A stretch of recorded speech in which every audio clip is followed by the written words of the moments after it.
Let me welcome to the show America's Got Talent winner, Darci Lynne. Welcome to the show. How are you? Thank you. I'm good. How are you? I am fantastic. You're going to be in. You're coming here. You're going to be in Springfield in January. I'm coming. That's something. You won it. What? 12 years old? Yeah. 12 years old. About 2.5 years ago. So you're what? 14? 15 years old? I'm 15. Yeah. You are 15 and you're a brand. I mean, how weird is it? You have people that work for you, right? I do. It's kind of crazy. That has to be weird to be that young and that much going on. Do you still have to go to school? I'm actually homeschooled now. I just started it this year. We decided that was the best way to go because I'm super busy now. So yeah, I did go to public school, but we just had to make that change to make it easier on me. So when you first started America's Got Talent, you were doing public school. Wow. How did those kids react when you were, when all the stuff started coming for that? It was a little weird going to school. I mean, I did get a few stares and like whispers and, but mostly they kind of treated me normal because I've been going to school with them longer even before I won. So there's like, oh, it's just Darci.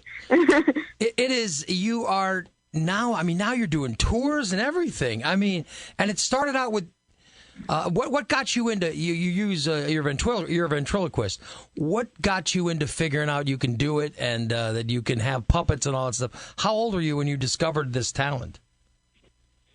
I was around 10. I taught myself in my bathroom mirrors, kind of how I got started. Isn't that crazy? Yeah, I mean, and I know there's a whole thing with how you pronounce this consonant or that consonant. Ventriloquist is something that's way beneath me, or way above me. I'm sorry. I'm way beneath having that ability. But you figured it out at 10? Mm-hmm. Well, I wasn't amazing, but I kind of figured out the basics, and just went on from there. And I ended up an actual professional ventriloquist named Gary Owen. He lived here in Oklahoma, where I live, and he ended up finding me and ended up teaching me even more that I know today. So I've definitely improved thanks to him. But I did teach myself in the beginning. So. It is odd to have a conversation with yourself, which is basically what you're doing when you're talking to a puppet. But you have to I talk to myself for a living.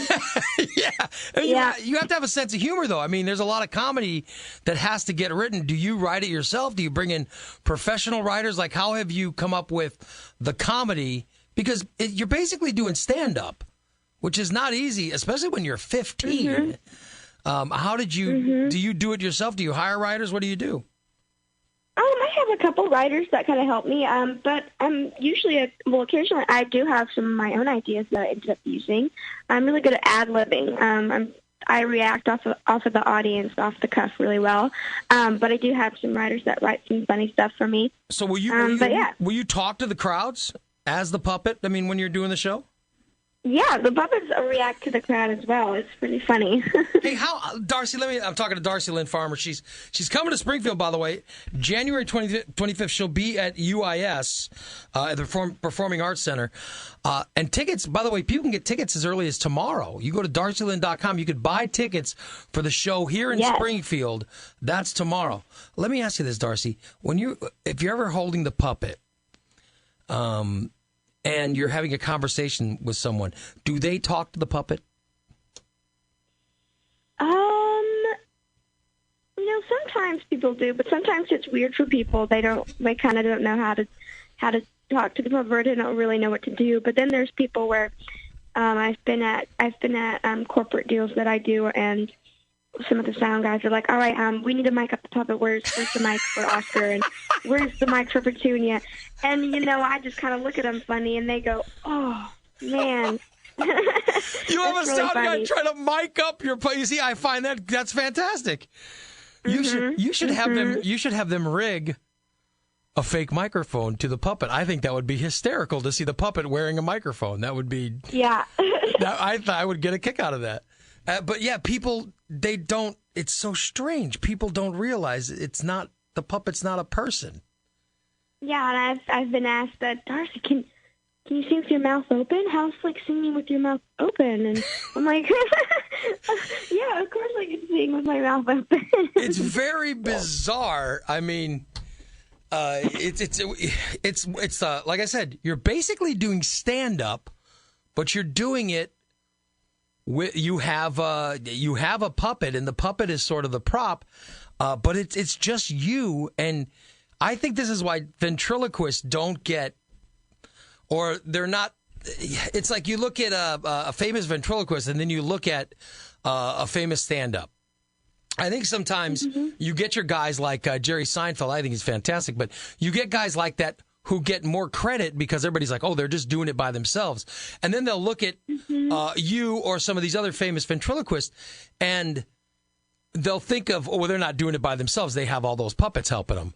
And I think that's such a bizarre way of thinking, but we do it every day here in America. It's crazy. It is crazy.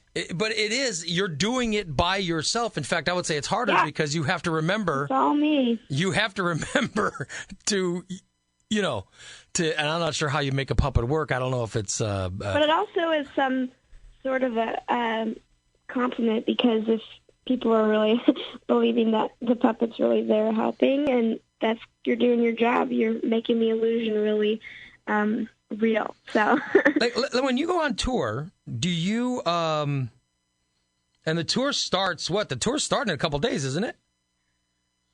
Well, actually I've been going since you're on tour now. Last year. Oh, wow. Do you travel in a bus and stuff, or do you fly, or like how do you get around?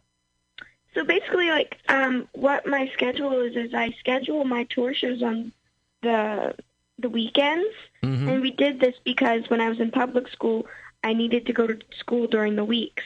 So we just scheduled shows on the weekends. So I'd go out on a Friday, perform Saturday, perform Sunday, come home on a Monday, and then go to school the rest of the week. But now that I'm homeschooled, we just really didn't change it because it was still working really well. So my shows are on the weekends. So I just go out 2 weekends a month, four shows a month, and yeah. I have a daughter, and I can't imagine your parents. Do one of them go with you at all the time, or how do you work that? They both go with me. Yeah, they both are really vital. They help out a lot. I don't think I could do it without them. You're so young. It would be really weird. So how do they? So do they keep jobs and then do this on the weekends with you, or how does all that work? No, they actually a while ago quit their jobs, and now they're full on Darci Lynne. Is this something you plan on doing the rest of your life? Yeah, of course. I don't want to, just stick to ventriloquism. Of course, I'm going to keep doing it, but I would love to explore other things and sing by myself more, record music maybe, and yeah, because you're in it. I mean, you can sing.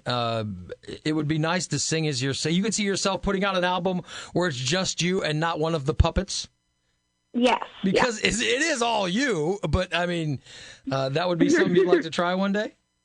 Of course, yes. I think that'd be fun. Listen, you're so young, and to be that talented, wow. It's a major story. Good for you. You're coming to Springfield January 25th. You'll be at the UIS Performing Arts Center. Darci Lynne Farmer, you're now 15. You won America's Got Talent at 12? Or you were on America's Got Talent at 12, right? Mm-hmm. And most famous person you met? Ooh, since you started doing this? Maybe Bill Clinton or Ariana Grande. You met Bill Clinton and Ariana Grande? Yeah. And how odd is it when you meet them and you realize they know who you are? Yeah, it was kind of crazy. Bill Clinton wanted a picture with me. It was so funny. That's awesome. Listen, Darci Lynne, I know I got you for a limited time. I'll let you go. Tickets go on sale on the website, darcilynne.com tomorrow. Or no, when is it? Yeah, I think it's tomorrow. You can buy tickets for the Springfield show. It's happening January 25th at the UIS Performing Arts Center. Darci, thank you so much for joining me today. Thank you. Darci Lynne Farmer, she's coming to town, and what a delightful young lady. She's going to be coming to town January 25th. You can get tickets, as I said, tomorrow.